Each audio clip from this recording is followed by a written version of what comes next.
How is the NFL supposed to compete with the Manning brothers? I don't get it. Like, no disrespect to Al Michaels, Chris Collinsworth. I mean, anybody's better than Booger McFarland. But the Manning broadcast is like the greatest thing ever because you're getting a comedy show and a football game at the same exact time, and they know what they're talking about. I literally fell asleep and woke up to Eli Manning giving both middle fingers to the camera last night, and I had to do like 8 triple takes. I had to actually check it this morning to make sure I wasn't dreaming it. I still don't know what the context of it was or why he did it. Absolutely incredible. But it could be a good thing because the Manning show could push the NFL more towards the, I don't know, not so soft, you know, the actual fun side of sports instead of what they are now, where players will get flagged after trucking a lineman who outweighs them by 200 pounds. I'll be honest, it's hard to compete with the NFL when it comes to competition. You're never going to find a football league like it. It's just going to be a little bit embarrassing when nobody wants to watch the actual professionals versus the guys who are supposed to just be goofballs. I'm on board for it, man. Let's go Peyton and Eli.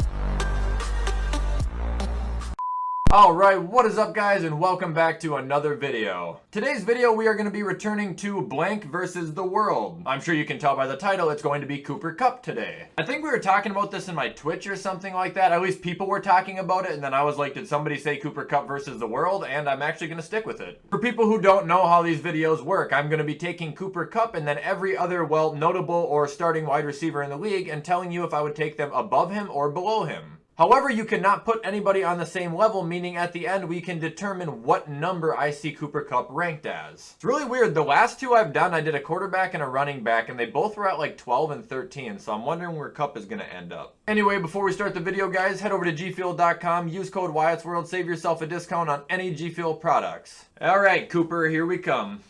Alright, so we are back at the tier list. I'll probably be floating around this entire video and just putting the camera wherever it's most convenient. As you can see, if we look over though, we have above Cooper Kupp, we have Cooper Kupp, and we have below Cooper Kupp. And then we have a ton of wide receivers because yeah, the lists are either 12 guys or like 100. But before we start ranking him, we are going to go look at just how good Cooper Kupp has been because we did the same thing with Saquon and we did the same thing with Derek Carr. Okay, so here are Cooper Kupp's stats. He has had a fairly decent career. Obviously, he's playing a lot better when his quarterback is playing good. This was Goff's Super Bowl year, by the way. Other than that, he's done, I mean, more than a serviceable job. I would say a rather good job, but his production's just been limited.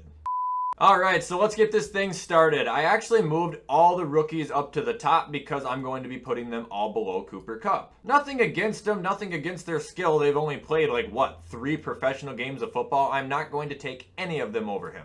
And we still have like 60. God damn it. Alright, so starting off, we got Davante Adams. Obviously, I'm going to take him above Cooper Kupp. He had a fantastic game, too. He had like 130 yards and a touchdown or something like that. I think he's still the best in the league. Up next, we got Nelson Aguilar. No. Honestly, I don't think I've heard his name once this year. Up next, we got Brandon Ayuk, the guy who I said I thought was better than Debo. I don't know what's been going on with him, but no, I'm not taking him over Cooper Kupp, but I hope he has a good rebuttal. Alright, moving on, we got AJ Brown.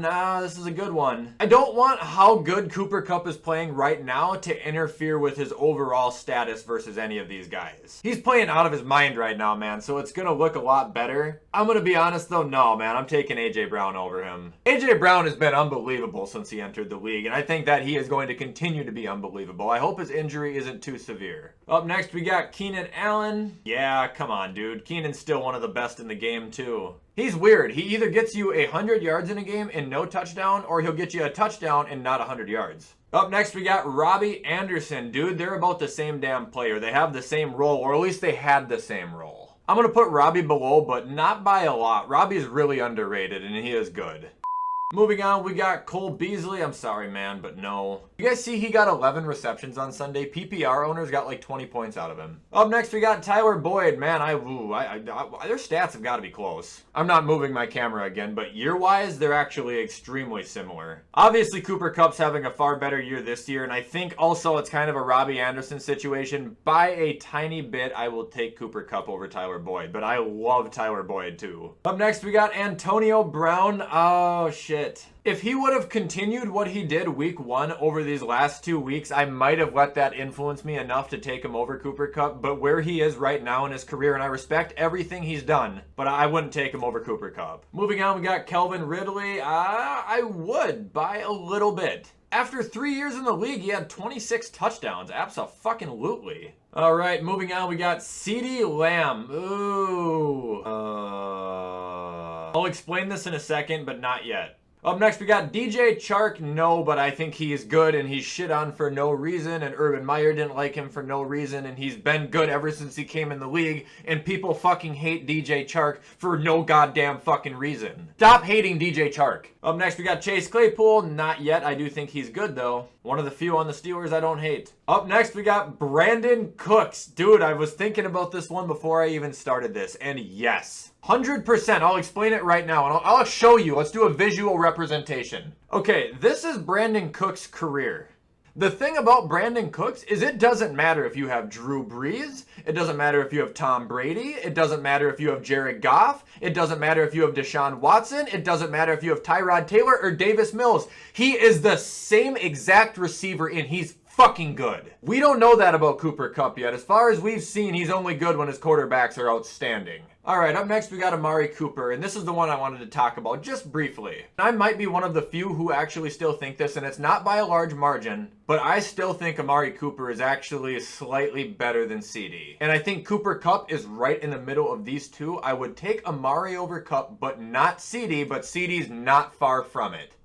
Up next we got Corey Davis. Dude, no. Moving on, we got Jameson Crowder. Is he even in the league anymore? Has he played this year? I haven't heard his name one time. Curtis Samuel. No. He's hurt and it sucks. I'm sad, but no. Gabriel Davis. No. Very, very reliable receiver when you need him, but no. Deebo Samuel, dude, no. Fuck no. I will eat my words on that, though. He's been going off. He's been looking good. Jimmy, honestly, hasn't even been looking that bad. Moving on, we got Stephon Diggs. Absolutely. He's been a little disappointing this year, and it's not really his fault. I mean, he hasn't been doing bad. Just like one touchdown out of 3 games. In each game, I think he's only had like 60 yards. Up next, we got Deontay Johnson. If this guy didn't live in a cast, I would pick him. He is so good, but he just gets hurt. This guy, this is Deontay Johnson. Moving on, we got DJ Moore. Yeah, I would. He's been absolutely outstanding since he came in the league, and he's continuing to prove it. Moving on to DK Metcalf. Yeah, no brainer. I'm sorry, Cooper, but like, if Cooper Kupp could beat DK Metcalf in a fight, I would consider it, but like, that won't even happen. All seriousness, no, DK is one of the best receivers in football. I fucking love that guy. Moving on to Big Mike Evans. Absolutely, dude. He's super good as well. Moving on, we got Will Fuller. No, but he's close. He's good. I do like Will Fuller. I respect him. I really do.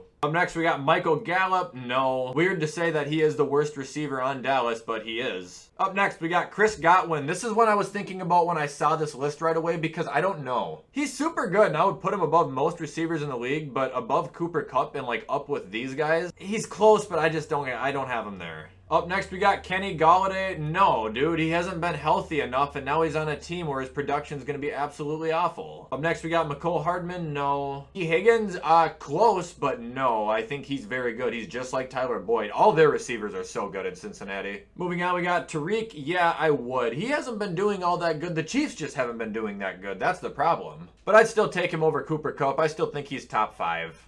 Moving on, we got T.Y. Hilton. No. DeAndre Hopkins, obviously, he's right up there with D-Hop. He had a very, very slow week, though. Not sure what happened there. Up next, we got Justin Jefferson. Now, it's weird that I would not take CeeDee over Cooper, but I would take the Jet. Might be a little bias in me. I mean, he was the rookie of the fucking year. Up next, we got Jerry Jeudy. Oh, man, I wish he wasn't hurt. Maybe then, but no. Juju Smith-Schuster, no. He has not been the receiver he was whenever he got drafted. What was it, 2017, 2018? All right, up next is Mr. Julio Jones. Yes, I still would. He's still very, very good. However, he might have gotten hurt yesterday, too. I know A.J. Brown and a bunch of other guys did. I hope he didn't. But yes, I would still take him over Cooper Kupp. It's Julio fucking Jones. Moving on, we got Jarvis Landry. No, but it's close. I think he could be a number 1 if he needed to be. I mean, he kind of has been for the last year. Now he's hurt, though. All right, moving on, we got Tyler Lockett. Oh, Tyler Lockett, Cooper Kupp. Tyler Lockett, Cooper Kupp. Tyler Lockett, Cooper Kupp. Yeah, I have to, dude. He's been too fucking good. Super quick, reliable little man. Up next, we got Hollywood. I know why they call him Hollywood now, because he spends so much time eating popcorn and watching movies because he can't catch a fucking pass. I know it's just 1 week, but whatever. He was ridiculously awful this week. Up next, we got Marvin Jones Jr. Dude, he's been killing it in Jacksonville. I wouldn't take him over Cooper Kupp, but good for him. Moving on, we got Scary Terry. Yes, dude, he's been so good. He's right up there with JJ and DK. Moving on, we got Darnell Mooney. Oh, shit, I'm gonna get shot for this. Fuck no. Odell Beckham. Yes, I would, dude. I've defended him. One of the most talented receivers we're ever gonna see. He's still one of the best in the league.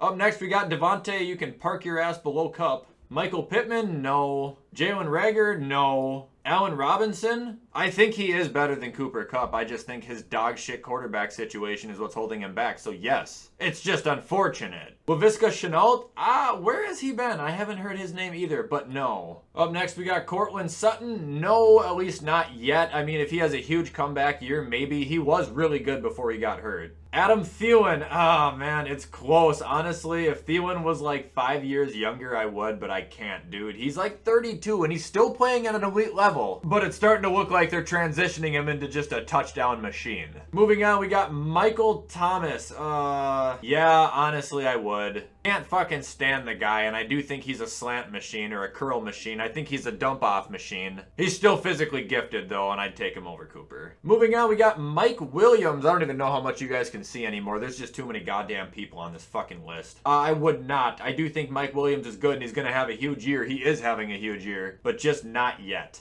And ironically, last but not least, Robert Woods. This is the one I am going to let dictate how Cooper Kupp is playing right now, because when Cooper Kupp is playing like this, Robert Woods is not playing hardly at all. So for right now, I'm actually going to toss you behind Cooper Kupp. And there you guys have it. Sorry for kind of the quick ending there, but this video was starting to take a long time because there is so many people on this list. By my calculations, I have Cooper Kupp listed as exactly the 20th wide receiver in the NFL. Feel like that's going to make some people mad, but honestly, if you think about it, I think that's a good rating. Alright guys, and that is going to be all for today's video. I hope you guys liked today's video, and I hope you continue to enjoy these Versus the World videos. If you guys are interested in following any of my social medias or sending something to my P.O. box, all the links will be in the description of this video. For those who are interested in trying or buying G Fuel, like I said earlier, head over to gfuel.com, use code WyattzWorld, I'll give you a little discount. With all that stuff being said, guys, I'm going to hop off and edit this shit so you can watch it on time. I hope everybody has a fantastic rest of their Tuesday, and as always, I will see you in the next video.